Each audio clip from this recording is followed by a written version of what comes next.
Nikita from Chennai. நான் ஓர்ஷிட் medical யூனிவர்சிட்டியில் first year MBBS படிக்கிறேன்.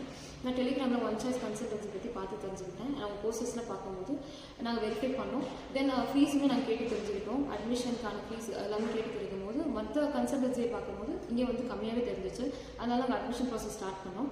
தென் அட்மிஷன் ப்ராசஸ்க்கு தேவையான 12th mark sheet, 10th mark sheet, then passport size photo and then NEET score card எல்லாமே கேட்டாங்க. நாங்கள் சென்ட் பண்ணிவிட்டோம். தென் பாஸ்போர்ட்டுக்கு அப்ளை பண்ணியிருந்தோம்.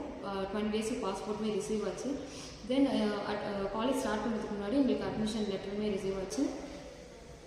தென் வந்து எனக்கு என் கூட ஃப்ளைட் வர பசங்களோட எல்லா காண்டாக்ட்ஸுமே எனக்கு சென்ட் பண்ணி விட்டாங்க. தென் நாங்கள் பேசி ஒன்றா தான் போனோம். தென் ஹாஸ்டல் போய் சேர்ந்ததுக்கப்புறம் எல்லா ப்ராசஸ் அண்ட் அரேஞ்ச்மெண்ட்ஸ் எல்லாம் எனக்கு பண்ணி கொடுத்தாங்க. மறுநாள் என்னோட ஷமியாக்கா வந்து எனக்கு தேவையான எல்லா essentials and winter jacket, shoes, boots எல்லாமே